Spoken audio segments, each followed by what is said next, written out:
आप देख रहे हैं स्वराज टुडे न्यूज, हर खबर पर हमारी नजर। नमस्कार, आप देख रहे हैं स्वराज टुडे और मैं हूं आपके साथ मानवी ठाकुर। शुरुआत करते हैं आज की खास खबरों के साथ।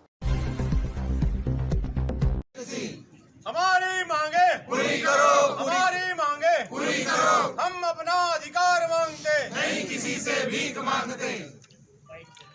कई बार आप लोगों का प्रदर्शन हुआ, लेकिन कृषि विश्वविद्यालय की आंख नहीं खुल रही है, कान बंद हैं, आपकी मांगे सुनी नहीं जा रही हैं। आज फिर आप प्रदर्शन कर रहे हैं, एक बैठक भी हुई है। क्या बातचीत हुई और क्या मांग कर रहे हैं आप? ये जैसा कि आपको पहले से ही पता है कि कृषि विज्ञान केंद्र जो है इंदिरा गांधी कृषि विश्वविद्यालय के अंतर्गत संचालित हो रहे हैं, जिसमें छत्तीसगढ़ में 27 कृषि विज्ञान केंद्र हैं और सारे के सारे कर्मचारियों को विगत साल भर से जो सैलरी सुविधाओं को लेकर और भत्तों को लेकर जो समस्या चल रही है, उस विषय पे हम लगातार विश्वविद्यालय प्रशासन के समक्ष 2-3 बार हमने ज्ञापन दे दिया। एक बार हमने वीसी महोदय से सीधे सभी लोगों का हमने वार्तालाप किया था, जिसका आज दिनांक तक हमको कोई उचित न तो जानकारी मिल पा रही है, ना ही कोई उचित कदम उठाया गया है, जिसके विवश होकर जिसके बारे में हमको फिर से एक बार यहाँ पे विश्वविद्यालय प्रशासन के समक्ष आना पड़ा है। और हम आशा करते हैं कि विश्वविद्यालय प्रशासन इसको सहानुभूतिपूर्वक सोचते हुए जो भी पत्राचार हो रहे हैं या फिर लगातार विश्वविद्यालय के द्वारा हमारे स्टेट गवर्नमेंट को जो भी बातें कही जा रही हैं, उसके बारे में अगर हमको विस्तृत रूप से जानकारी प्रदान करेंगे तो ज़्यादा अच्छा हो पाएगा और हम भी उसमें कुछ अपना इनपुट देके ज़्यादा अच्छे तरीके से चीज़ों को कर पाएंगे। तो आज का हमारा एक दिवसीय जो ये धरना प्रदर्शन है, मुख्य रूप से इस विषय पे है कि कृषि विज्ञान केंद्र के कर्मचारियों को जो वेतन और भत्तों को लेकर लगातार अनियमितताएँ चल रही हैं, उसको लेकर एक सकारात्मक पहल विश्वविद्यालय के द्वारा किया जाए। कुल कितने कर्मचारी हैं? लगभग 183 कर्मचारी हैं कृषि विज्ञान केंद्र में, जो कि इन सब वेतन और भत्तों को लेकर प्रभावित हो रहे हैं। जब वाइस चांसलर से इस विषय पर हम लोग बात करते हैं तो वह कहते हैं कि एक लेटर ड्राफ्ट हो गया है, उस लेटर पर चर्चा हो रही है और ये आप लोगों को बता दिया गया है, लेकिन आप लोगों में सब्र नहीं है, आप लोग सब्र नहीं कर पा रहे हैं। सब्र की बात जहाँ तक है, वो आप 2 महीने 3 महीने पहले की बात बोल रहे हैं। उसके बाद फिर से एक पत्र आया हुआ था और उस पत्र का अभी तक जवाब गया है कि नहीं गया है, उस विषय में भी हमको आज तक जानकारी अप्राप्त है। अगर क्या जानकारी गई हुई है, क्या उस पत्र में फिर से गया हुआ है, क्योंकि पत्राचार का ही खेल चल रहा है। लगातार पत्र जो है विश्वविद्यालय के द्वारा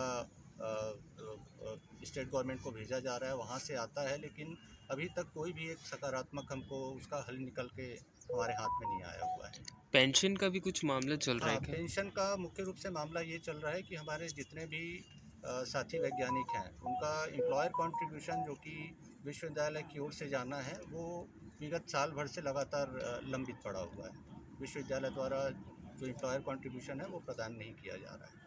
वो कब तक होगा? उसके बारे में अब विश्वविद्यालय ही बतला पाएगा कि क्या उस पर कार्यवाही की जा रही है और उसको कौन देगा। अभी आप देख रहे हैं, हम सभी कृषि विज्ञान केंद्र के यहाँ पे वरिष्ठ वैज्ञानिक एवं प्रमुखगण यहाँ बैठे हुए हैं धरना प्रदर्शन में। विषय वस्तु विशेषज्ञगण हैं, प्रक्षेत्र प्रबंधक हैं, कार्यक्रम सहायक हैं। ये सभी पिछले 18 महीने से पूर्ण वेतन मांग को लेके हम लोग धरना प्रदर्शन लगातार कर रहे हैं। ये 5वीं और 6वीं बार हम लोग यहाँ अपना आवेदन निवेदन करने आए हैं माननीय वीसी महोदय के सामने। और हमारा जो मांग है कि हमें पूर्व की भांति पूर्ण तनख्वाह हमको दिया जाए, हमें जो है क्रमोन्नति दिया जाए, CAS हमें लागू किया जाए, NPS की जो हमारी मांग है वो भी हमारे लिए लागू किए जाए, और जो सेवानिवृत्ति आयु को जो पहले 65 वर्ष और 62 वर्ष से इसको घटा के 60 वर्ष किया गया है। हमारे वरिष्ठ वैज्ञानिक एवं प्रमुख कोरबा के डॉक्टर उपाध्याय सर, उनको 60 वर्ष में ही उनको जो है सेवानिवृत्त कर दी गए। तो ऐसे जो पूर्व की भांति जो हमारी सारी मांगे हैं, उन्हीं मांगों को पूरा करने के लिए आज यहाँ पे धरना प्रदर्शन हम लोग कर रहे हैं। और मैं शासन प्रशासन, Indian council of agriculture research, भारतीय कृषि अनुसंधान परिषद, कृषि एवं किसान कल्याण मंत्रालय भारत सरकार, राज्य सरकार छत्तीसगढ़ और हमारे इंदिरा गांधी कृषि विश्वविद्यालय के माननीय कुलपति महोदय और जो प्रबंध मंडल है, उन सभी से हम सभी कृषि विज्ञान केंद्र को वैज्ञानिकों की ओर से हाथ जोड़ के अपील करता हूं कि हमारी जो यथावत मांगे हैं उनको जल्द से जल्द पूरा करें। यहाँ पर सर मैं बताना चाहूँगा कि हम लोग का जो है लगातार पेमेंट अनियमित आ रहा है। कभी 8 महीना का पेमेंट रोक दिया जा रहा है, तो कभी 1 महीना दिया जा रहा है। ऐसे में किसी का कार लोन है, किसी का EMI है, किसी का होम लोन है, किसी का और पर्सनल लोन है, ये लोग पटा नहीं पा रहे हो, उन पे जो है पेनल रेंट का अलग से जो है ब्याज हमको भरना पड़ेगा। हम लोग कहाँ से भरेंगे जब हमको तनख्वाह समय से नहीं मिल रही है? तो हम अपने घर परिवार नहीं चला पा रहे हैं, हम अपने बच्चों का फीस जमा नहीं कर पा रहे हैं। किसी न किसी की तबीयत खराब है, चिकित्सा भत्ता बंद कर दी गई है। अभी यहाँ पे सब लोग यहाँ पे बैठे हैं, कब किसी क्या हो जाए कोई भरोसा नहीं है। पहले चिकित्सा भत्ता हम लोग को दी जा रही थी और अभी चिकित्सा भत्ता भी बंद कर दी गई। जिंदगी की क्षणभंगुर किसी को ठिकाना नहीं है, लेकिन हमारे साथ ही इस तरीके से अमानवीय व्यवहार किया जा रहा है। मैं पुनः भारत सरकार से, राज्य सरकार से और इंदिरा गांधी कृषि विश्वविद्यालय से अपील करता हूँ कि हमारी मांगे यथावत पूरी करे। पहले कभी स्थिति नहीं रही है, विगत 1 वर्ष से इस प्रकार की स्थिति निर्मित हुई है, जिसमें कि हमारे जितनी वेतन विसंगतियां हैं वो सबसे बड़ी हमारे सामने समस्या है, जिसमें कि हमको समय से पूर्ण वेतन नहीं मिलना, हमारे बहुत सारे भत्ते रोक दिए। जैसे सबसे प्रमुख भत्ता है चिकित्सा भत्ता, वो रोक दिया। हमारा पेंशन शेयर जो होता है NPS या विश्वविद्यालय पेंशन शेयर, उसको रोक दिया गया है। इस प्रकार से हमारे साथ बहुत ही वेतन से संबंधित विसंगतियाँ इस विश्वविद्यालय में हो रही हैं, जैसे इससे पूर्व में कभी भी शिक्षण, अनुसंधान और प्रसार में कभी नहीं की गई। तो इस प्रकार से ये निर्मित हुई है स्थिति।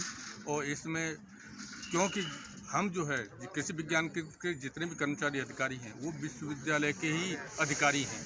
हमारा जो होस्ट इंस्टीट्यूशन है वो हमारा इंदिरा गांधी कृषि विश्वविद्यालय है। इसमें सभी सेवा शर्तें जो है सब पर समान रूप से लागू होती हैं, चाहे वो शिक्षण में हो, चाहे अनुसंधान में हो, चाहे प्रसार में हो, सभी समान रूप से लागू होती हैं। इसीलिए हमको ये सभी इसीलिए हमको ये सभी हमारी मांगें जो की जा रही हैं ये सभी पूर्ण होनी चाहिए, जिससे कि हम लोगों में जो निराशा, उदास और हताशा की स्थिति है और हम लोगों के साथ विश्वविद्यालय के अंदर भेदभाव किया जा रहा है, पक्षपात किया जा रहा है, वो दूर हो और हमारी ये सब मांगों को विश्वविद्यालय प्रशासन थोड़ा गहराई से सोचे इस पर और इस पर इनको दूर करे। ये चाहे वो अपने स्तर से करे, चाहे शासन स्तर से करे, कैसे भी हमको करे, जैसे पूर्व में हमको मिलते रहे सही भत्ते वगैरह वो सब मिलते रहे।